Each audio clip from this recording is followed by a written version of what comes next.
Привет, друзья! С вами я, Михаил Серкели, и новый выпуск Nokta Live. На этой неделе, а точнее в четверг и в пятницу, политическая жизнь Гагаузии была насыщена событиями и большим количеством информационного шума. В Гагаузии побывали первые лица страны, президент Майя Санду, премьер-министр Дарин Ричан, министр инфраструктуры Андрей Спыну и министр энергетики Виктор Парликов.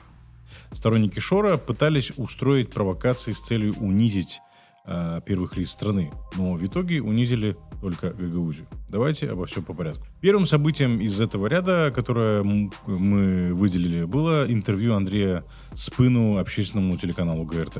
Как оказалось, Андрей Спыну приехал для того, чтобы воспользоваться своим правом на реплику в ответ на заявление Дмитрия Константинова в одном из интервью для ГРТ, где Константинов обвинил центральные власти в том, что Гагаузия не получает деньги из Национального дорожного фонда. Посреди записи передачи с Андреем Спыну в студию залетел Дмитрий Константинов. Давайте посмотрим. Доктора связывались с вашей пресс-службой, а также с самим спикером Народного собрания Дмитрием Георгиевичем Константиновым, который хотел бы присутствовать во время записи этой программы, в дискуссии. Мы продолжаем записывать эту программу. И я так понимаю, что он хотел бы присутствовать в этой программе? Нет, я не буду сидеть за одним столом с теми, которые встречались с Шором, с этой криминальной группой. Так что давайте пойдемте дальше. Вы отказываетесь, да? Да, конечно, я же сказал. Насколько я понимаю, редактора подсказывают, что Дмитрий Георгиевич готов. Не надо, находится. Я же вам говорил. Здравствуйте. Господин Спыну отказывается. Нет, я с вами не забуду. Хорошо, да. Я отказываюсь с вами говорить. Я же это сказал. Но вы не делаете правильно. Хорошо, тогда я пошел. Подождите, давайте предоставим плюрализм. Господин Спыну. Понимаете? Дмитрий Георгиевич. Виновность любого человека определяет судебная инстанция. Но мы сейчас немножко... У нас руководители почему-то вместо судов бывают. Подождите, да. Дмитрий Георгиевич, может быть, мы дадим возможность... Я сказал, что не буду с ним говорить. Я же это сказал. Вы что делаете? Вы тоже с многими секундочку. встречаетесь, Еще понимаете? раз сказал. Вы очень с многими Я встречаетесь. с этими, которые На вас тоже говорят, что вы бандит по газу, понимаете? Еще раз. Вы должны ответить людям здесь. С Шором не буду говорить. Давайте разберем, что в этой ситуации не так. Во-первых, передача планировалась только с участием Андрея Спыну. Участие второго гостя не предусматривалось. И то, что Константинов ворвался в студию посреди передачи, является нарушением редакционной независимости канала. Никто не имеет права вмешиваться в ход производства журналистских материалов на общественном канале или на любом другом СМИ, кроме творческого коллектива этого канала и этого СМИ.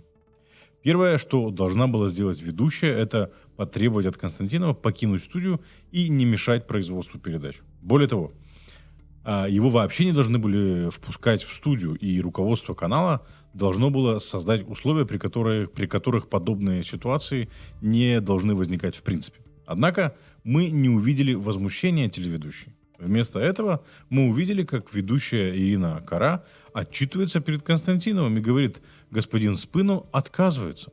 Таким образом, мы понимаем, что Ирина Кара и весь канал ГРТ участвовали в этой провокации. Второе. Ирина Кара и ГРТ показали полное неуважение к своему гостю, поставив его в такую ситуацию, пытаясь застать его врасплох, растеряться и, очевидно, на пару с Константиновым устроить Спыну публичную порку. Более того, это неуважение к аудитории ГРТ, к людям, которые смотрят этот канал. Константинов мотивировал свое появление тем, что Народное собрание – учредитель ГРТ, и поэтому он имеет право выступать на ГРТ. Давайте посмотрим. Георгиевич, вы вошли в студию во время записи интервью с министром инфраструктуры и регионального развития господином Спыну. Честно сказать, это было неожиданно. И объясните, пожалуйста, вот ваш приход для наших телезрителей, чтобы было понятно. Ну, во-первых, я хочу сказать, что мне удивительно даже, что он так поступил. Но в конце концов, по крайней мере, мы являемся учредителем ГРТ. И мы имеем право приходить в ГРТ. Но я и знаю, что господин Спыну по моему выступлению решил реплику вам представить. Да. Я поэтому думал, что будет интереснее нашим жителям, чтобы они нас обоих услышали. Ну, во-первых, не Константинов, а Народное собрание, как орган учредитель, является учредителем ГРТ. И тот факт, что Народное собрание является учредителем ГРТ, не дает права председателю Народного собрания врываться в студию ГРТ, когда там идет запись. Константинов этим поступком нарушил несколько статей закона о телерадиовещании Гагаузии. И если следовать логике Константинова, то я, как налогоплательщик, из чьих налогов содержится ГРТ, вообще могу заявляться на запись любой передачи на ГРТ, когда мне заблагорассудится. Но это же неправильно. И так не должно быть. ГРТ не колхоз, где каждый может делать, что ему захочется. Есть закон, который ограничивает вмешательство в деятельность ГРТ, в том числе и депутатов Народного собрания. Второе. Константинов посчитал, что поскольку Спыну пришел давать реплику на его заявление, сделанное Константиновым ранее в эфире ГРТ, то зрителю было бы интересно услышать их обоих. Но вот в чем нюанс. ГРТ и Ирина Кара фактически прописались в кабинете у Константинова. И мы очень часто слышим обвинения Константинова в адрес президента и членов правительства в эфире ГРТ. И когда в эфире ГРТ дают критику Константинова о ком-то из центральных властей, то ее всегда дают без мнения тех, кого критикует Константинов. И вот когда Спыну потребовал дать ему слово, воспользовался своим правом на реплику, Константинов почему-то посчитал, что людям будет интереснее услышать еще раз Константинова, а не Спыну. Это какое же неуважение нужно иметь к своей аудитории и не дать ей возможность услышать мнение министра? И самый главный вопрос в этой ситуации. А кто такой Константинов, чтобы решать, что интересно зрителям ГРТ, а что нет? Константинов кто? Редактор ГРТ, телеведущий или, может, журналист ГРТ, чтобы определять повестку этого канала? Что интересно, а что нет для зрителей ГРТ, определяет не депутат и не Константинов, а творческий коллектив ГРТ. Этими действиями Константинов показал, что на ГРТ нет никакого творческого коллектива, а есть обслуга, которая обслуживает любую политическую власть региона. Вчера Ирину Влах, сегодня Шора и Константинова, а завтра кого-то другого. И отсутствием реакции на поведение и заявления Константинова коллектив ГРТ подтвердил, что там нет журналистов, а только обслуживающий персонал. Действия Ирины Кара показывают, что на ГРТ произошла трансформация в очень плохую сторону. Если раньше ведущие ГРТ зачастую были просто подставками для микрофонов, не задавали острых вопросов, но и не вовлекались в политические провокации, то, попав в руки Шора, журналисты ГРТ стали охотно вовлекаться в провокации, организуемые против политических оппонентов шоровской банды. Но Спыну не растерялся и не дал возможность Константинову получить удовольствие от публичной порки, которую он готовил для министра. Спыну встал и вышел из студии и показал, что не будет играть по правилам бандитов. Ирина Кара не завершила передачу, которая планировалась со Спыну, а продолжила ее с Константиновым. Важно отметить, что в этой передаче Спыну хотел опровергнуть заявление Константинова, показав на цифрах, сколько центральные власти Республики Молдова вкладывают в дорожную инфраструктуру на территории Гагаузии. Центральные власти, я имею в виду правительство. И действительно, цифры впечатляют. В 2021 году в Гагаузии было отремонтировано дорог на 42 миллиона леев. В 2022 году на 92 миллиона леев. В 2023 году на 37 миллионов леев. Это только из Национального дорожного фонда. Кроме этого, была построена объездная Камрата протяженностью 18 километров на сумму 38 миллионов евро. Реставрирована дорога Камрат-Балабан протяженностью 57 километров стоимостью 12 миллионов евро. Сейчас строится объездная Вулканешт. Это проект стоимостью в 21 миллион евро. Итого сумма вышеперечисленных вложений превышает 1,5 миллиарда леев. Речь идет о вложениях за последние несколько лет.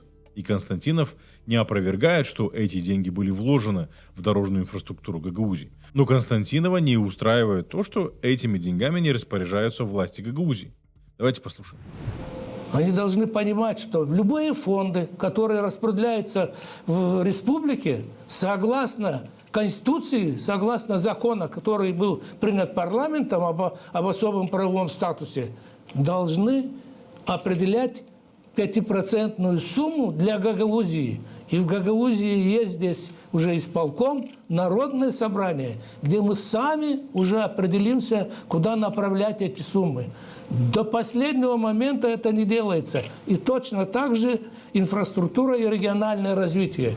Иными словами, мы понимаем, что Константинову плевать, ремонтируются в Гагаузии дороги или нет. Самое главное для Константинова, чтобы эти деньги проходили через него и чтобы ими распоряжался он. Главный аргумент, который приводит Константинов, состоит в том, что якобы закон об особом правовом статусе предусматривает отчисления из центрального бюджета страны в пользу Гагаузии в размере 5% средств, имеющихся в Молдове. Это неправда, такого закона нет и быть не может. Константинов и его окружение хотят, чтобы все деньги, которые выделяются на Гагаузию тем или иным способом, на инфраструктурные проекты, на развитие или на что-то другое, шли только через них. Это есть не что иное, как бандитский подход. Это наша корова, и мы ее доим. За эти 2 дня они эту мысль озвучивали несколько раз, но к этому мы вернемся чуть позже. Константинов утверждает, что деньги, вложенные в дорожную инфраструктуру на территории Гагаузии, вложены в международные трассы, намекая на то, что это якобы не считается. Тогда у меня встречный вопрос. А что, эти трассы проходят по космосу и не находятся на территории Гагаузии? Может, Константинов не в курсе, но этими трассами пользуется вся Гагаузия. И людям, по большому счету, плевать, кто администрировал эти проекты. Им важно, что они ездят по хорошей дороге. Может, Константинов забыл, но пока у Камрата не было объездной дороги, камрачане неоднократно блокировали трассу в знак протеста, потому что все большегрузы проезжали через город, из-за чего у людей рушились дома. И еще вопрос. С чего вообще Константинов решил, что власти Гагаузии должны распоряжаться деньгами из Национального дорожного фонда? Законодательство четко разделяет Национальный дорожный фонд, Региональный дорожный фонд и местные дорожные фонды. Национальный дорожный фонд администрирует правительство. Региональные дорожные фонды администрируют региональные власти, а на территории Гагаузии это исполком. Местные дорожные фонды администрируют примарии. Региональный дорожный фонд Гагаузии администрирует исполком Гагаузии, а деньги туда поступают по прозрачной формуле в зависимости от протяженности региональных дорог, как и в любом другом районе Молдовы. Например, в 2023 году размер регионального дорожного фонда Гагаузии, который, напомню, администрирует исполком Гагаузии, составил 24 миллиона леев. Кроме этого, дорожные фонды всех примарий Гагаузии вместе взятых в общей сложности составили 42 миллиона леев в 2023 году. Каких еще денег хочет Константинов и какие дороги он собрался ремонтировать? Понятно, что ничего он не собирается ремонтировать, он просто хочет денег. Возвращаясь к Спыну. После позорного поведения Константинова и сотрудников ГРТ, целью которых также, скорее всего, было представить все так, будто центральные власти избегают диалога с Гагаузией, Спыну вышел на улицу. Перед офисом ГРТ его ждали боевые бабушки Шора и проплаченные крикуны во главе с Ильей Узуном, который почему-то начал хватать Спыну за руку и ласково называть Андрюшей. Давай. Спасибо, Андрюша. Стойте. Андрюш, выходите.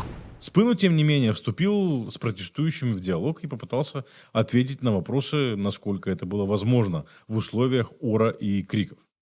В конце разговора Спыну предложил всем сделать селфи. И все охотно позировали для селфи Спыну. Даже Илья Узун, который ради этого снял свои очки. После перформанса со Спыну вся шоровская гоп-компания во главе с Ильей Узуном переместилась в Кангаз, где премьер-министр Дарин Речан встречался с предпринимателями из Гагаузии.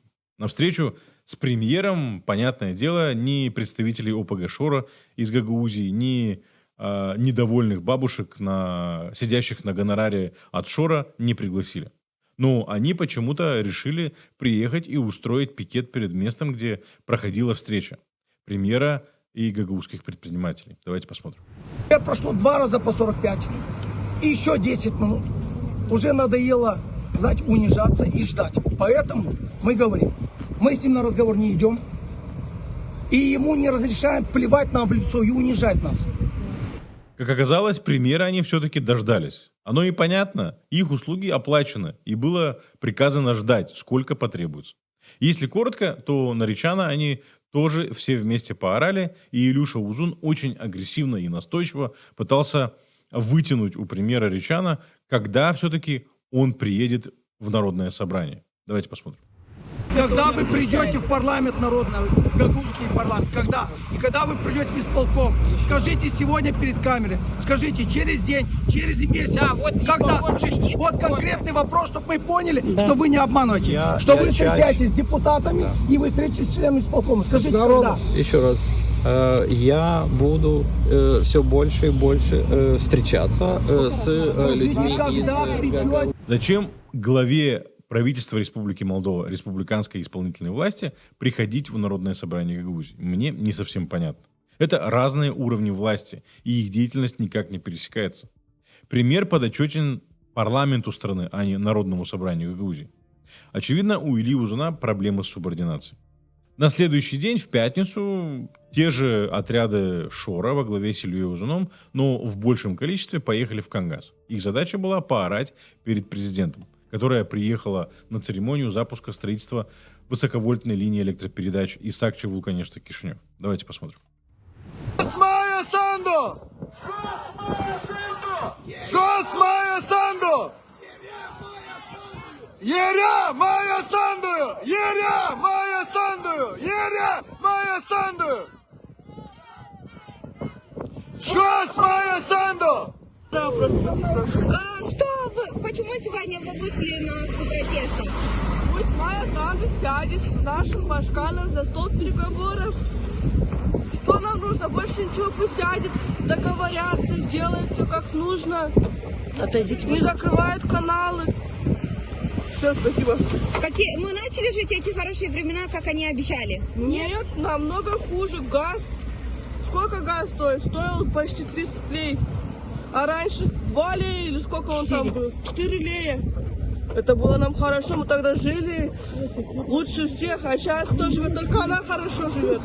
Что вы бы хотели спрашивать лично Майю Санду вот сегодня у вас? Что мы ей сделали такого, что она нам делает такие пакости? Пусть чемоданы в Румынию валят.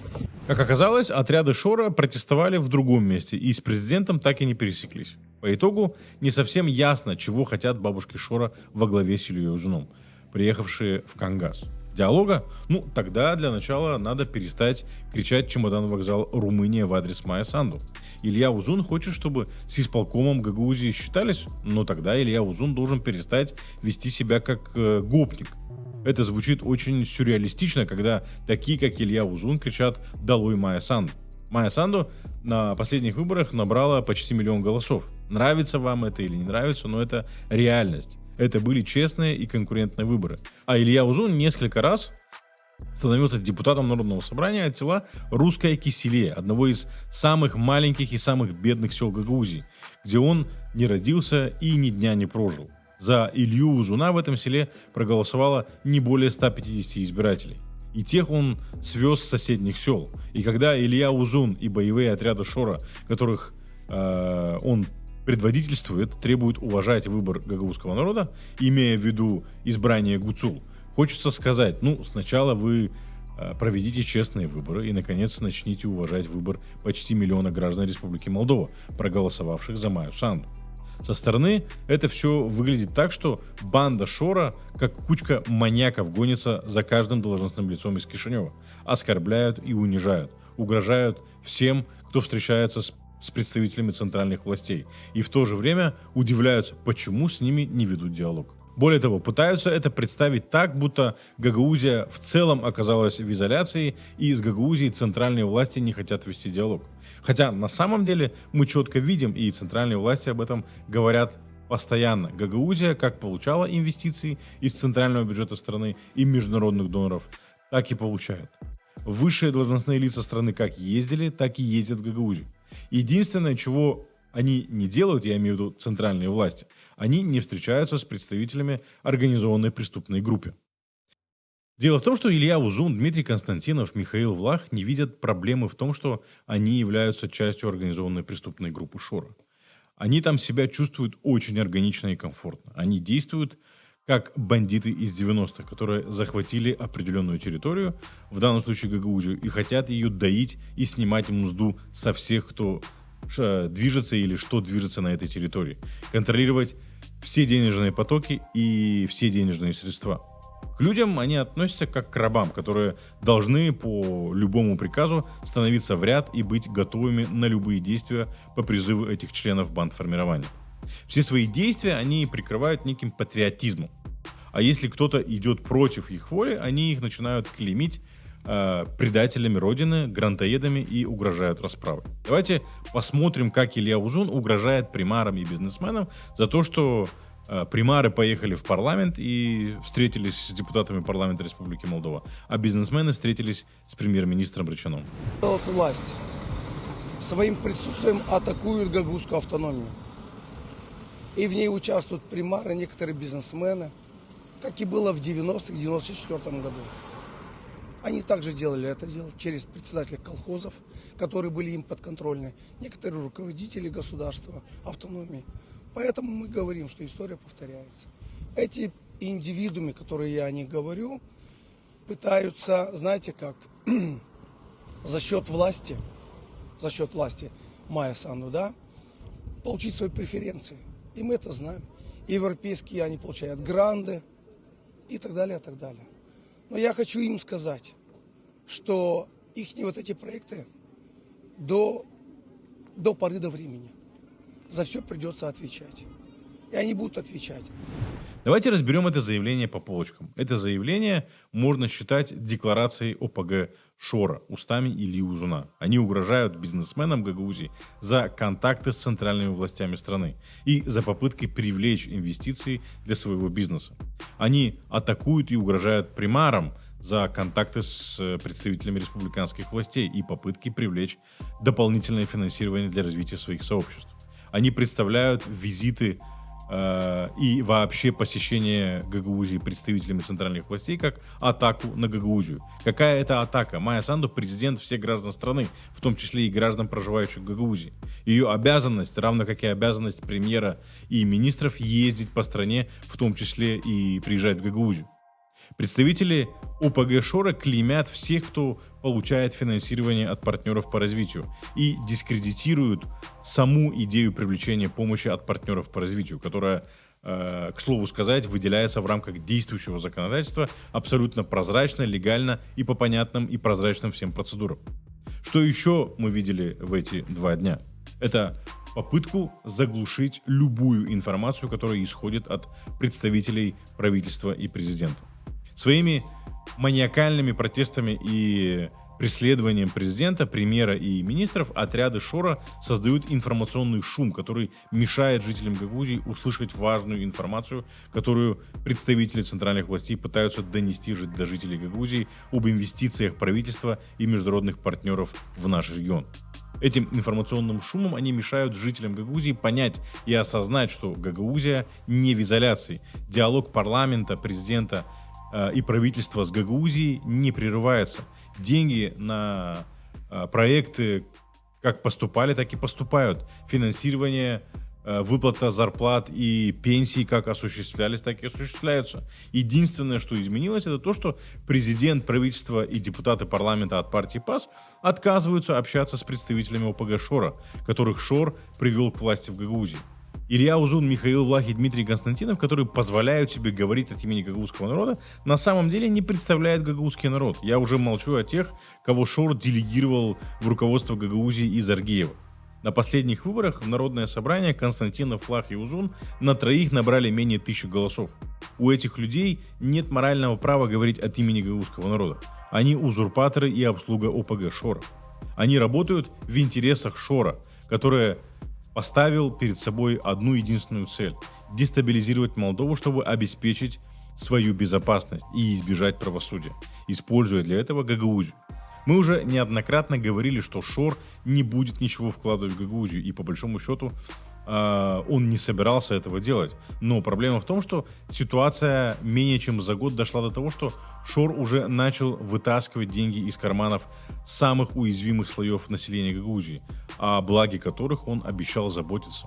Например, 29 марта Народное собрание, контролируемое Шором, по предложению исполкома Шора утвердило размер компенсации в зимний период. Во-первых, почему так поздно?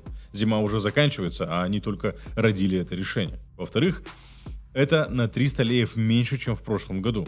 В прошлом году компенсация в зимний период на одного человека составляла 700 леев, а сейчас исполком предложил 400 леев на человека.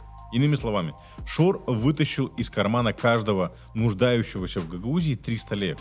Эти деньги люди получали до тех пор, пока не пришел Шор.